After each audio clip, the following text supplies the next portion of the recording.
Universe আমাদের সাথে না সবসময় কথা বলে, আমরা সেটা বুঝে উঠতে পারি না।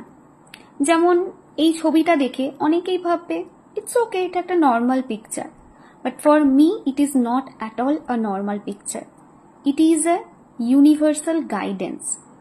ইউনিভার্স আমাকে এই পিকচারটা দেখিয়েছে কারণ ইউনিভার্স চায় এই মেসেজটা আমার কাছ অব্দি আসুক। সেরকম ভাবেই এই ভিডিওটা যদি তুমি দেখতে পাচ্ছ, তার মানে ইউনিভার্স চায় যে এই ভিডিওটা তোমার কাছ অব্দি পৌঁছাক। এটা একটা উডপিকারের ছবি, মানে basically it's a animal spirit guide woodpecker.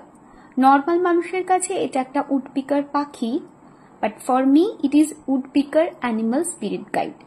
তোমরা কি জানো এই পাখিটা কেন একটা মানুষ দেখতে পায়? একটা মানুষের কাছে এই পাখির ছবিটা তখনই আসবে যখন ইউনিভার্স তাকে এই মেসেজটা দিতে চায় যে সবকিছুই ভালো হবে, একটু ধৈর্য রাখতে হবে, ডিভাইন টাইমিং এর জন্য ওয়েট করতে হবে এবং নিজের গোলেতে এগিয়ে যেতে হবে। হয়তো গোলটা একটু অবস্টাকলে ভরা, যে লক্ষ্যটা তুমি চুজ করেছো সেই লক্ষ্যটা অব্দি পৌঁছতে একটু বাধা আসবে, কিন্তু ইউনিভার্স এটাই বোঝাতে চায় যে সবকিছু ঠিক হবে এবং তুমি চাইলেই এই গোলটার দিকে এগোতে পারবে এবং তুমি পৌঁছতে পারবে তোমার গোলের দিকে। এটা কিন্তু রিসিলিয়েন্সকেও বোঝায়, মানে কঠিন পরিস্থিতিতেও হাসি মুখে বেরিয়ে আসা। সেই জিনিসটাও কিন্তু এই উডপিকারের মানে। আরেকটা জিনিস সেটা হচ্ছে অনেকেই জানে না, এই উডপিকার যে বার্ডটা রয়েছে, এই বার্ডটা আসার মানে হচ্ছে ডিভাইন এনার্জির ওপরে ট্রাস্ট রাখা। হয়তো তোমাদের মধ্যে এমন অনেক মানুষ আছে যারা ধৈর্য হারিয়ে ফেলছে এই মোমেন্টে।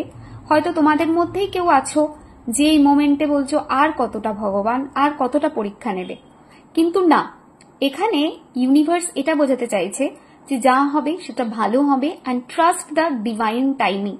এবং যদি কোনো বিষয় নিয়ে তোমার মধ্যে একটু খিটখিট চলছে যে আমি কি ঠিক ভাবছি বা আমি কি ভুল ভাবছি, ইউনিভার্স এটাই বোঝাতে চায় এই পাখির মাধ্যমে বা এই ছবির মাধ্যমে যে তুমি যেটা ভাবছো, তোমার ইনটিউশন যেটা বলছে সেটা একদম ঠিক রয়েছে।